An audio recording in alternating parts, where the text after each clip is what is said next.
So we'll give a couple more minutes for people to join us on the call. It looks like Bill Murillo. Looks like this. I don't recall having you on many of these calls in the past, but have you been joining me on these in the past? Hey, Steve. I actually have not been able to join since you changed from the faith call to the new format. So, but I joined in the past on a few of those, and I just saw that we were doing this today and wanted to take a moment to join and see what it's all about. Well, I'm glad you're here with us. They are still very similar in nature. Little differences, but still pretty similar. I try to tie in Lifeonaire principles a little more to the faith discussions, just to try to take those who may not be as receptive to our faith, yet help them to see how it all ties together. So, all right. Well, I'm going to go ahead. I have the recording. We've started the recording, and so I'm going to go ahead and get started. Wanted to take the time first to welcome everybody. This is our October Lifeonaire Foundations call. This was formerly our faith call. And one of the things that we try to do or accomplish on these calls is to tie in the Lifeonaire principles to sort of the biblical backing that they have. And so, I did make a transition with them some months back to really focus on Lifeonaire principles. And I always do try to wrap that up with the biblical backing for those principles. And one thing that we don't hide behind here at Lifeonaire is that the principles we teach, the ones that we espouse to and that we know are changing people's lives because they're about something much bigger than us. These aren't just ideas that we came up with, but they are timeless ideas with a biblical backing. And today, I wanted to just take the time. Before I get into it, I just want to share with everyone. The last 2 weeks, I was at Lifeonaire retreats. I coached a couple of groups of mine, my Lifeonaire, the BizVips groups and the FlipVips group. I had retreats with them a couple of weeks ago. Last week, I was back in Rhode Island again, and my time in Rhode Island last week was in coaching Charlie's and Kathy's groups. But during that week, I had a incredible testimony that was shared with me, and I was sitting in the lobby, and as this was being shared with me, I just remember tears coming to my face, the other person, tears coming to the face. But, this testimony that was being shared with me was happening real time. This wasn't something that the story was being relayed to me, but it was happening in the moment, and I just remember the overwhelm and the incredible thing that was taking place. And as this testimony was being shared with me, there was a person who was brought up, and I'm trying to figure out how to put this. I don't want to reveal too much, but one of our Lifeonaire coaches was the one who was sharing the testimony with me, but he had brought a very special person up who had come alongside of him in this battle, I'll call it. And this person had committed to praying with him, for him, and doing so every day until they saw victory. And the coach was so impacted by this person's dedication, and more importantly, how that dedication to prayer actually led to winning the battle. And shortly thereafter, I had gotten an email of an article that was written. And the article that was written was on the topic of faith and really digging deeper and exploring what does it mean to have faith. And after, hearing the story and reading the article and realizing they were by the same person, I wanted to reach out to them because I just feel that there's something bigger here. I felt that there's much more for the community at large to benefit from, and that this wasn't just an isolated incident. I do believe that God gives us stories, and those stories are meant to be shared. It's through stories that we have an impact on other people's lives in Lifeonaire. And so I have a very special guest with us today. His name is Joe Turney. Joe, are you with me? I'm here, Steve. Joe, thank you for joining me on this call. I hope that what I just shared was not misrepresenting. No, not in any way. No.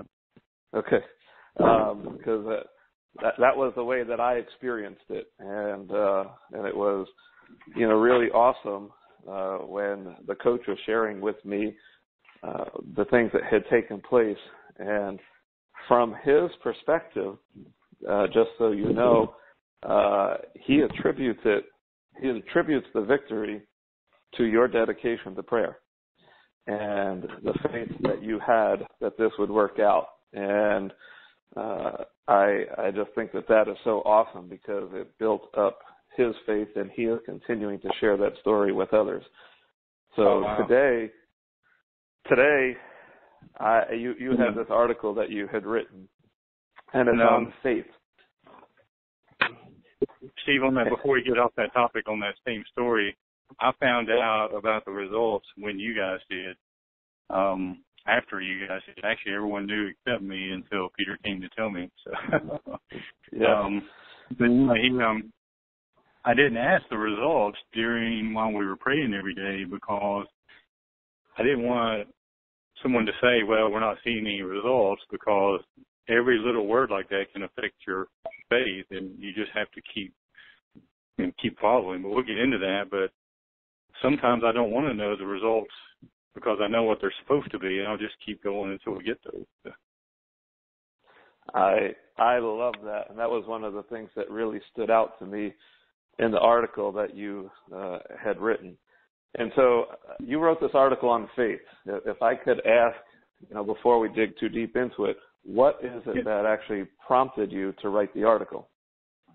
It was basically in our coaching group. Once we started talking about faith in our group, I realized just how much of a topic is misunderstood or falsely applied. I see in the real world people giving lip service to faith a lot, and then they wonder why it didn't work, and they discount it as something that was, biblical in old times and it doesn't apply to today.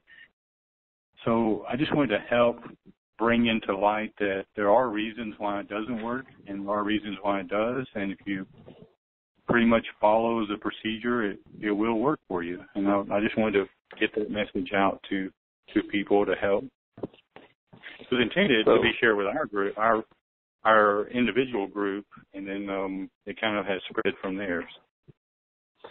And I hope that this call will spread even further and make a difference. But you had said that people give lip service to their faith.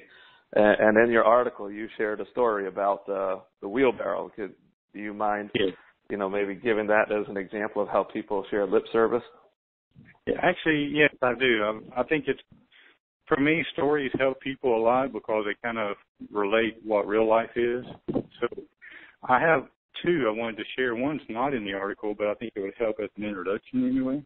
I was in the Navy. I served in the Navy for a long time, a while back, and I was on submarine duty, and we had no contact with the outside world. So, once every few months, we'd stop somewhere and get a bunch of mail, and a lot of times there would be a videotape from home of a football game. Now, if you've ever watched a football game that's been recorded, a lot of people don't want to know the scores, at the end. But imagine this scenario where your team, you already know the outcome of the game because someone's told you. You know that your team wins by 1 point or 2 points, whatever that is. And you're watching the video recording of the game. And you might be the only person in the room who knows the outcome because you haven't shared it with anyone. So imagine it's halfway through the fourth quarter and your team is down by like 14 points or more. Your team's way behind and they're playing poorly. At that moment, do you have any fear or doubt of the outcome? At that moment, what are you thinking? You're almost laughing at everyone in the room because they're buying into the way it looks, and you know how it ends. And if I could relate that to real life, that true faith is experience. When you finally get to experience true faith, it doesn't happen all the time. It doesn't happen every time for me because we all have weaknesses. But when you do experience it, you'll never forget it because it's looking at a situation that looks where all symptoms and everyone in the room thinks it's a loss. Everything points to loss, but you know differently. And because you know differently, you have no emotions tied to the way things look. And that's the best example I could come up with living on faith is that feeling of just knowing how it ends despite what anyone tells you and despite what you see on the television and despite everything that appears to be negative, you already know how it ends. So that kind of faith is, I believe, what Jesus was talking about when he said, if you have faith the size of a mustard seed, you can do miracles. And that sounds like a small thing, but true, undoubting, unwavering faith is an ultra rare thing to happen especially in humans. And we can get, as we go through this article, we'll talk about it, but faith is the size of a mustard seed is a lot of faith. That's true faith, without doubt. And that just rarely happens. Joe, I have shared that almost same story when talking about the mustard seed, that I have told people that faith, the key is it's pure. It has to be a pure faith. And, the moment you throw in doubt or fear, which you address quite a bit, it's no longer pure. And I had a real life example where, people have asked me to, give a further explanation to this, but, and before I go into the story, I have had multiple times in my life where I am so confident in the outcome because I know what God has revealed to me. And then there's other parts of my life where I don't have that same faith. And, so it is a constant battle. But this one story in particular, this goes back about 15 years ago now, where I was experiencing carpal tunnel in my left hand. And that pain was something that, just started out as a dull ache that was sporadic, and it just kept getting worse, and it kept getting worse. And the pain, it got a little bit worse, but the problem was that it became constant. It didn't go away anymore. Instead of it being sporadic, it was just a constant pain that I was experiencing all the time. Now, I'm a guy who hates going to the doctor, and my wife was always nagging me. I say nagging, but she was probably lovingly encouraging me to go to the doctor, and I kept on putting it off. And I just kept on saying, I'm okay. But finally, this one day we were sitting in church, and Sunday morning, I'm just rubbing my hand because it's so uncomfortable. And she says to me, "Will you please go to the doctor?" And in that moment, I finally realized, okay, this is getting bad, and it's just a constant thing, and I should probably do something about it. So I agreed to go with her, or I agreed to let her make an appointment for me to go to the doctor to get my hand checked out. So I gave in that morning and said that I would do it. We're going through worship, and then the pastor says, well, we're going to pray. And he said, I know that there's people in here who need healing, and we're going to pray for healing.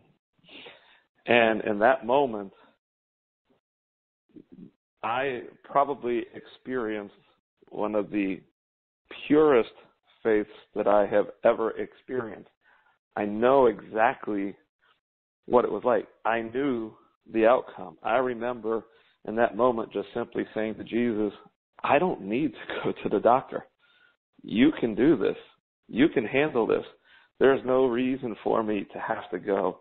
And I remember just praying in that moment and just saying, Lord, you can heal my hand. And my wife, she grabbed my hand and she started praying for my hand.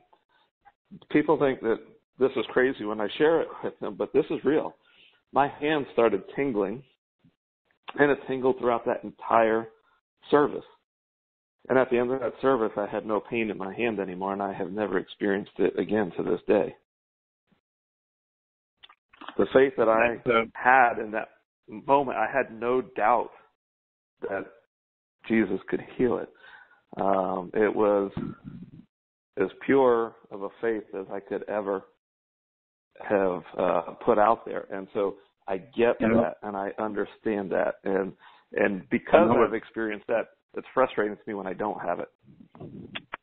Yes, and that's what I was going to say next, is I would imagine if you go back over your life, every time you've ever experienced that level of faith, it always works. It's never failed.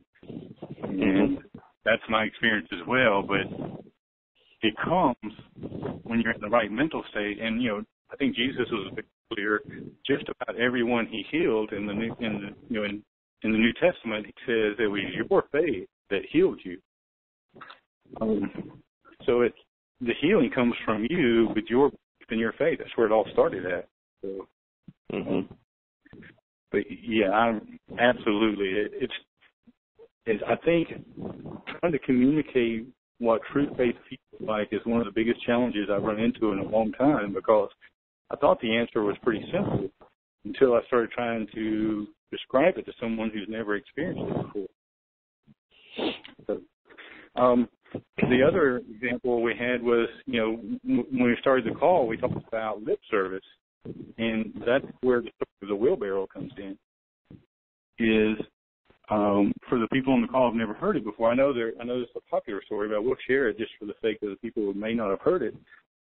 There's a lot of versions of it, but imagine, if you will, there's a tightrope walker that's walking across a gorge with a waterfall below it. A deep, deadly gorge. He's walking with no net, no safety. And there's a crowd of people watching from the side, and he's very confident, very talented, very skilled. He walks across and comes back, almost jogs across and comes back. It's so easy for him.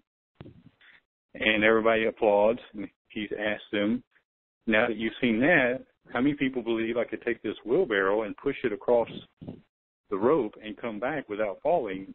And without exception, everyone says, absolutely, yes, you can. So he pushes it across and comes back, very easy, and then asks the same question, how many people believe I can do it again? Everyone agrees he can do it again, so he does it again. The third time he comes back and he asks the same question, how many people believe I can push this wheelbarrow across this rope? And again, everyone says they believe. So now the challenge comes. He says, so everyone here believes I can do this, so now I need a volunteer to ride in the wheelbarrow. And there's not a single person who would volunteer to ride in the wheelbarrow. So that's, to me, the difference. You say you believe, you say you trust, you say it works, you say you believe it works, but have you gotten in the wheelbarrow? Have you actually put yourself out there, put your life on the line, whatever it takes to say you really do believe it? Because faith is expressed through actions, words, prayers, and actions, but until you do something with that faith you say you have, it's still not there. It's still not true or genuine. Does that make sense? Absolutely. And I think that's just the perfect word illustration of, how, obviously, why would we not get in the wheelbarrow? Well, would we doubt that he can do it when we're in the wheelbarrow? Or we have a fear that this is going to be the time that he messes up. And so you then go on, to talk about what fear how that is the opposite of faith. So, yes, can you maybe elaborate a little bit more on that? So the first thing maybe is to just start out with a definition of faith, because it gets thrown around a lot. And there's two kinds of it. There's faith in your salvation, there's faith in God, there's faith in the Creator.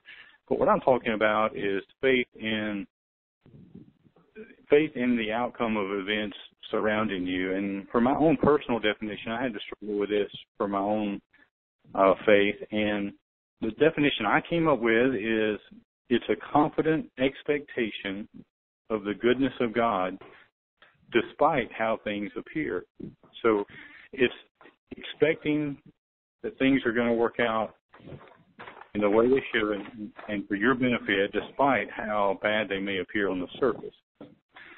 So that's kind of the definition. That's kind of what we're trying to get to in our life, is confidently expecting the goodness of God.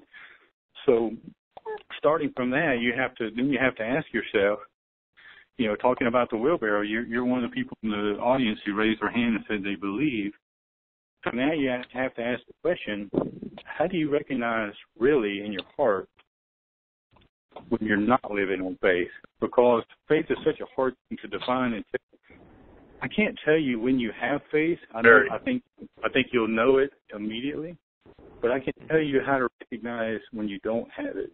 And that's much simpler and much easier, because you kind of recognize the symptoms of a lack of faith much easier. And you can hear them in your mind, you can feel them in your heart and your gut. So that's the reason we want to talk about faith has an opposite. The opposite of faith is fear. And those are opposite the way hot and cold are opposite. So if you think about this, cold, there's really no such thing as cold. Cold is just a condition for a lack of heat. So you can't really add cold to anything. You can add heat, but you can't add cold. You can just take away heat. So whenever you feel something cold, that indicates a lack of heat. So whenever you feel fear of any kind, it indicates a lack of faith. So the greater the fear, the less faith you have. And worry is just another form of fear, so that we don't want to get down that road too much. But there's two things. Fear, is in your spirit. Doubt is kind of in the logic and in your head. So we need to talk about both of those, because they both are symptoms of a lack of faith. So how do you know if you have it? I think fear is pretty easily recognized, because it's really the result of you mentally playing possible outcomes in your head and worrying about the bad ones if they happen.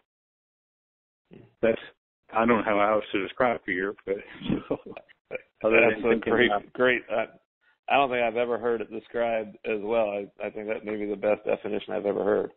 Playing the possible outcomes in your head and sort of focusing on the worst ones? Yes, and choosing the worst possible ones to expect or to plan for. So to me, that's my definition of fear. Again, I'm an amateur on all of this kind of stuff, but so you take fear. If you're experiencing fear, and again, worry is another good word to use, because worry is the fear of what might happen. So fear or worry are red flags to you that you're still not there in faith. And I have to remind myself of this daily. Whenever I start worrying about possible outcomes of things, I have to remind myself to check this, because that means I'm not living by faith. So the opposite of that would be living by faith, is to play all the possible outcomes in your head, choose the best one, and expect that one. And it might be oversimplifying this a little bit, but fear and doubt go hand in hand. And to me, they just affect different parts of the body. But fear, you can feel it. It's an emotion to me. And it's brought about by incorrect thinking or incorrect choosing of your outcome. But doubt, on the other hand, is like logically calculating the odds that something would happen and then proving to yourself through statistics why it probably won't happen. So, or why a possible, like getting in the wheelbarrow, you already figured what are the odds he would fall while I'm in it. How many times you ask yourself that question? The odds are very low, but then your mind catches in and says, well, it's not likely, but it is possible, right?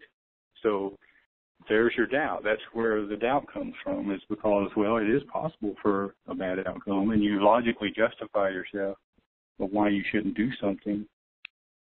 So anytime you have the presence of fear or doubt in your gut, in your mind, or especially in your words, that's a whole other thing we're about to talk about, but anytime you have those, that's when you should really stop and ask yourself, what am I expecting to happen from this? And am I just saying I believe, or do I really believe this is going to be okay? That's going to really determine how things work out most of the time. How's that? Is that helping? Oh, yeah. I'm sitting here marinating on it, taking notes, and I suspect that if everybody else is paying as close attention as I am, that it's really got them thinking right now. Okay, so now you have, let's suppose you arrive at a moment in your life where you really have faith and you're experiencing it and you feel it, it's going to be okay. So now how do you use it? That's the next question. So you have to define what it is, and we talk about that by recognizing what it's not, right? And then we talk about how do you know when you have it, and that's when you're willing to get in the barrel. That's when you really do have no doubt, and that's when you really are not listening to the naysayers around you. You already know the score of the game at the finish line. You already know how the game ends. That's when you kind of know when you have it. And I know I sound like a broken record, but you will recognize it in your life when you do experience it. It is an unforgettable experience. So how do you use it, though? That's the thing, because it's actions. Actions are how it gets. So faith without actions is dead, is what the Bible says. In other words, it doesn't work. It's a stillborn. It's not something that can make any changes in the world until it gets expressed. It has to be given life. So faith has to be given energy and life. So how do you do that? You give it with, and these are, again, I preface everything, but these are my personal opinions, what I've learned from Scripture and through life in general. So take these and study them. Always be a student. When it comes to faith, always be a student and not a follower. Just take what somebody teaches you and go read it yourself. But please go read these things. So faith is expressed with, in my opinion, in three basic ways. You've got words that you speak out. You have prayers that you pray in quiet, in solitude.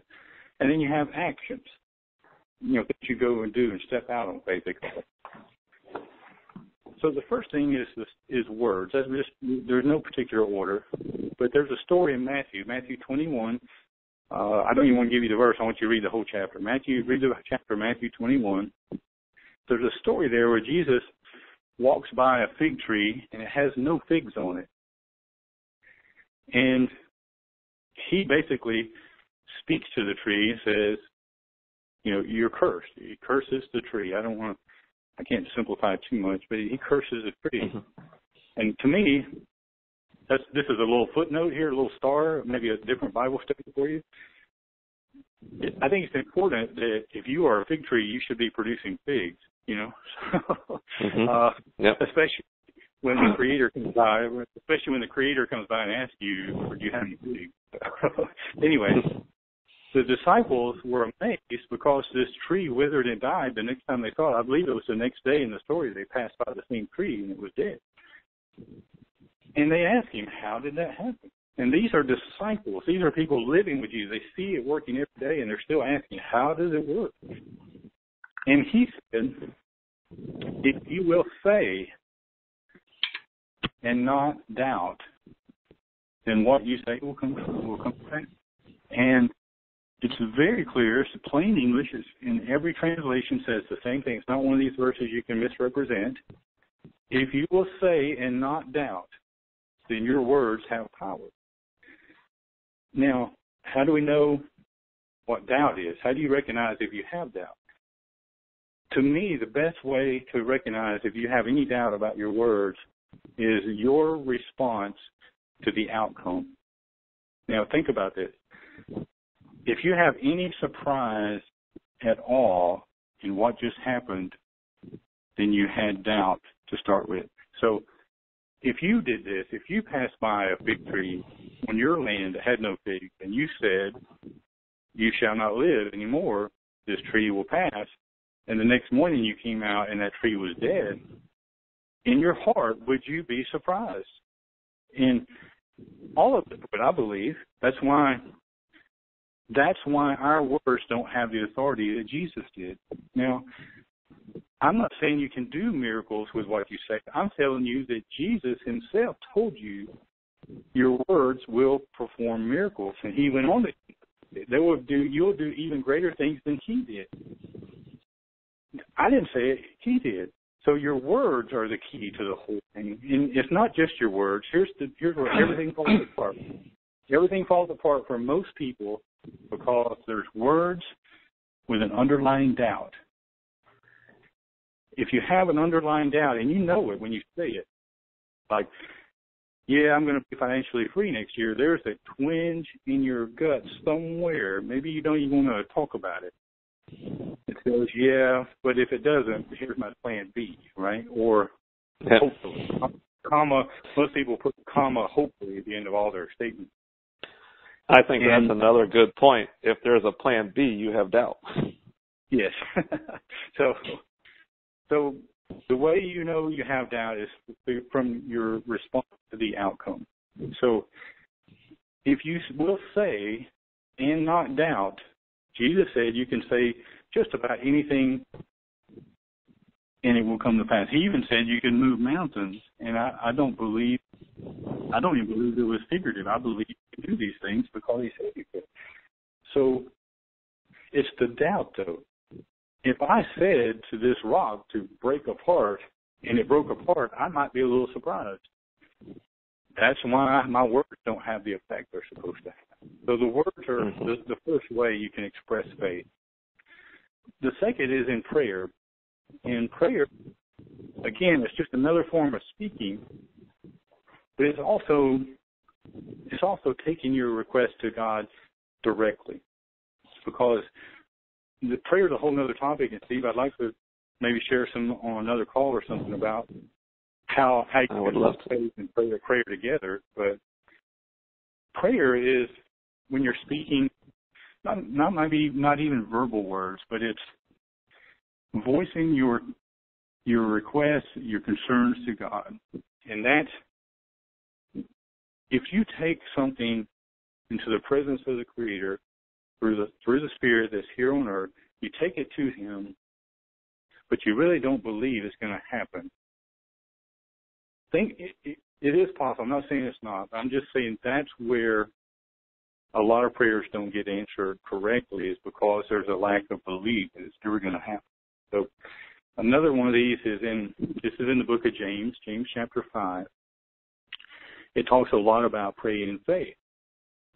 And there's one passage in there that says, a prayer that's offered in faith, it will make a sick person well. And that's exactly, Steve, what you experienced with your hand. You first had faith that it was possible and it would happen for you, and then you prayed and released that faith. That's when the tingling started. It's the release of faith that creates the result. It's the words, the prayer, I'm putting it out into the universe. Here's what I believe, and that's when it happens. So the tingling probably didn't start for you until you started praying. So I don't know if you remember the details of it, but I would imagine that's what I would expect. In Matthew 21, I don't know if you're taking any notes on this, but James chapter 5 and Matthew 21. Matthew 21 summarizes it even better. If you believe, you will receive whatever you ask for in prayer. again, it's one of these, it's every translation says it the same way. I don't think you can misunderstand that. If you believe is the key. Belief is just another word for faith. And the faith is lack of doubt. So praying with lack of doubt. And again, prayer is such a deep topic, we can't get on a dirt road there about that. But just knowing that it is God's will for you that your life be peaceful and full of love. And I don't want to get too far down that road about God's will because we could talk about that on another call. But again, knowing that your Creator, the person who created your spirit, wants the best thing for you. That's the basis of a good prayer life. That's where it all starts. And then having faith enough to ask. Imagine as a kid that, some of you may even have this. Imagine kids who live with parents who always say no to everything. Or parents who are cruel or mean or just take away things for no reason.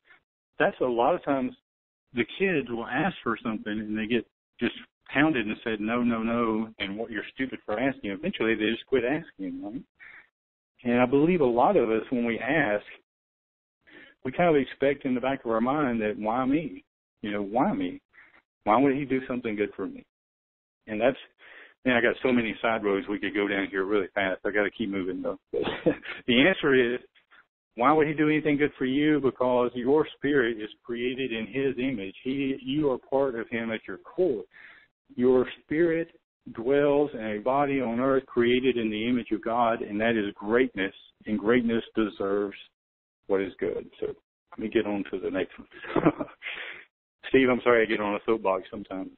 So the third is, you have words, you have prayers, and then actions. Actions are pretty simple. It's stepping out in faith that you believe this is the right thing to do. You have faith in the outcome, and you go and take the actions on it. So without those expressions, so faith will have no effect in your life whatsoever. That's the same as raising your hand when you say, I believe the guy can do it. If you want it to have results in your life, it has to be expressed. And it has to be expressed genuinely without doubt. So with all that, I know, Steve, I don't know if your call is a 30-minute call or not, but I couldn't squeeze it into 30 minutes, but I think we're getting close. Oh, Joe, you're free to spend as much time as you want. Well, I just want to kind of wrap up the thought process. So we have faith is a confident expectation of something in the goodness of God. You recognize you have it by the symptoms of not having it. You recognize it whenever you feel fear or think or experience doubt, faith's not present. So that's how you know you have it. And then you go on to express it. Expressing faith through words, prayers, and actions. So what is it? How do you know if you have it? And how do you express it? So we can summarize all of that up into one, kind of like I call it a master definition, if you want to call it. Putting it all together, this is how I would summarize what faith is. It's a confident expectation in the goodness of God, despite how things look or appear, and is expressed through earnest prayer, confidently spoken words, and bold actions. And in its presence, there's a complete lack of fear and doubt. And you can tell if you have a complete lack of fear or doubt by your response to the outcome. If you have no surprise whatsoever that things worked out exactly as you expected, then you are operating in faith. Steve, I know when we talked before, you want to kind of save a little bit of time for question and answer, so I was rushing a little bit. I hope I didn't talk too fast, but that was kind of the summary of what I believe about faith. And it's the basis, it's the beginning, like the foundation for a relationship with God, is you have to first believe. And it's a choice, and it's an exercise choice. You have to exercise it and build up faith. I help people a lot of times building up faith because so many people don't see it.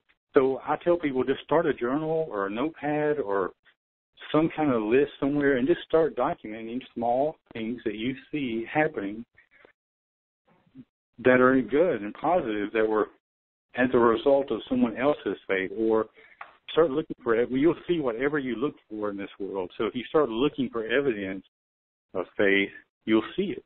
And it has to be built up over time, but you will eventually get to the point where you know when you're experiencing it and you know how to get yourself into that mental state to express it, and then you'll start seeing the results. For the times in my life when I really got into the right mental state and I really accepted what I knew the outcome would be, it is 100% successful. It's never failed. Mm-hmm.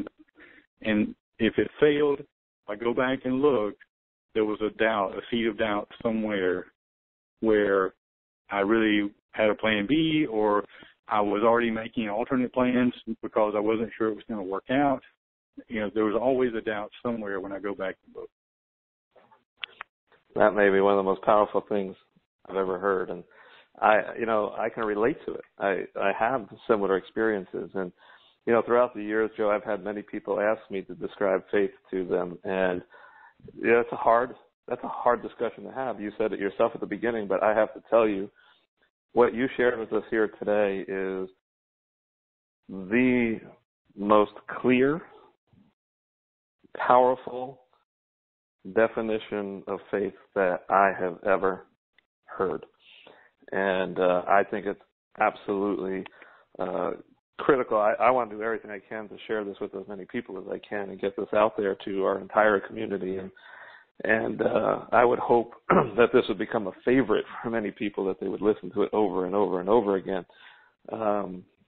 because I think that there's real power in it. And, with that in mind, I know that there's people listening right now who have struggles. They have situations in their life that need healing. Perhaps it's physical healing, or from sicknesses, or it might be in relationships, or it may be in their marriage, or it could be finances or business and things like that.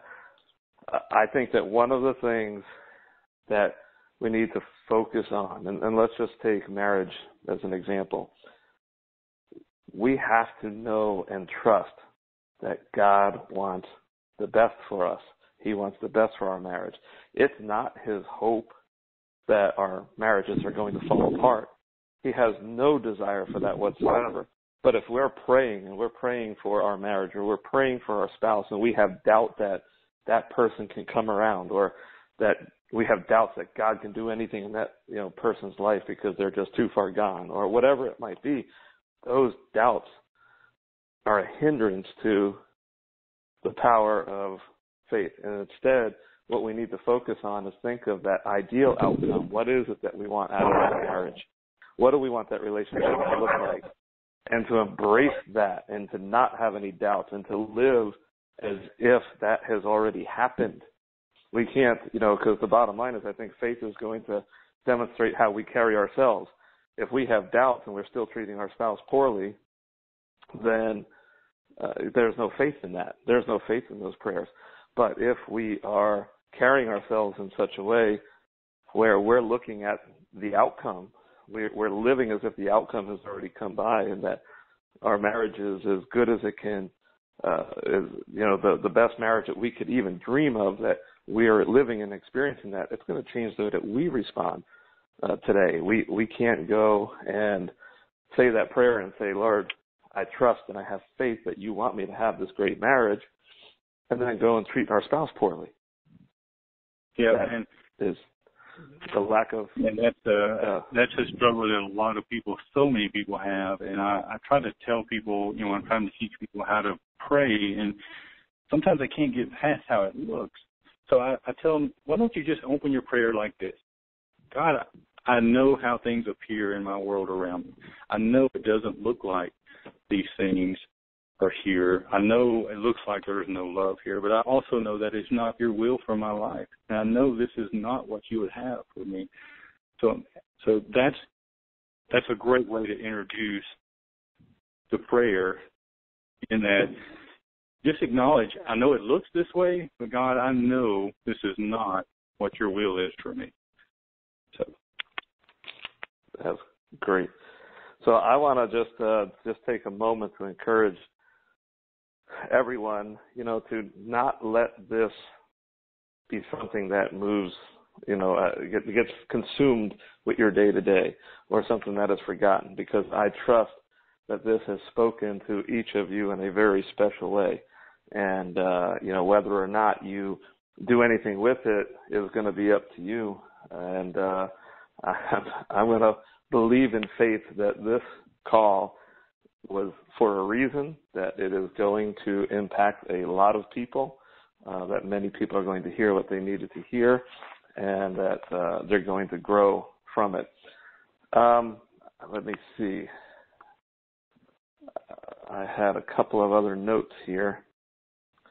But before I even get into this, some of these are more in closing, but before I get into those, let's just go ahead and let's open up. We have about 14 people on the line right now. I want to just see, does anybody have any questions or comments that you want to bring up?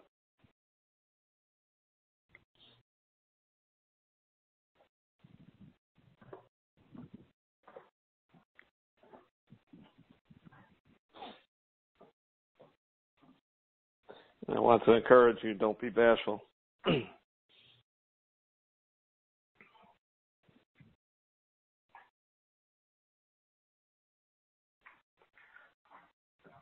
want to just check, make sure we don't have everybody muted.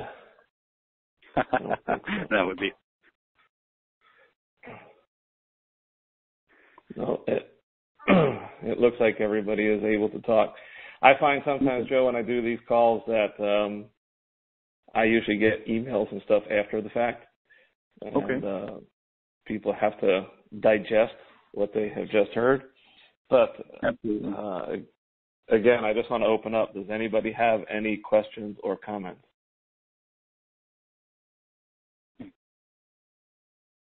Well, Steve, I am honored that you'd asked me to be here, so I'm kind of grateful in my own way to be sharing, maybe helping people think about things in a different way. And once you kind of really realize that the only difference between you and I and the great people on earth are just the way they think about their problems is different. That's really the only difference between you and anyone else, is how you think about your problem. And you realize it really is that simple. This whole game gets much easier. That's what I oftentimes tell people. The difference is how we respond to our problems. Yeah. And it makes all the difference in the world. Well, Joe, I sincerely thank you. I have to tell you, I was not having the best of days today, and this really lifted my spirits. And you mentioned that there were, we'll say prayer for another call, and you were going down other roads, and I would be honored to have you on future calls with me and to share your perspective in different areas, if you're up for that. Absolutely, yeah. Well, I don't want to just end this call without closing us in prayer, so I'm just going to go ahead. We'll just say a prayer, and then we'll wrap this one up. So, Lord, I just thank you today for the opportunity to be able to come together and to discuss things that are really important, and to discuss you, Father. You are a good God who desires the best for us. And sometimes, Lord, we have doubts, and I just pray and I ask you to forgive us for our doubts. I ask you, Lord, to forgive us for our fears. And I pray, Father, that for everyone who has an opportunity to listen to this, that if they just desire and they ask for more faith, Lord, that you would give that to them. Lord, that's the kind of gift you want to give. And so I just pray, Father, that you would just shower us all with more faith. Give us a double portion of faith. Help us, Lord, to trust and to believe in all that you have promised. Help us to trust and believe, Lord, that you want good for us and that you want the best. And Lord, I just thank you for Joe, and I thank you for his willingness to come on here and share. I thank you, Father, for the wisdom and the understanding that you have blessed him with. And I just pray, Father, that you would continue to give him more. I thank you, Lord, that he has a desire to share what you have given to him. And I pray, Father, that you would use him in a mighty way to make a difference for your kingdom. I just pray and ask all this in Jesus' name. Amen. Thank you, Joe, and thank you for everyone who participated in the call. I just pray and hope that you'll take this and really run with it and make the most of it. Have a good day. Bye-bye.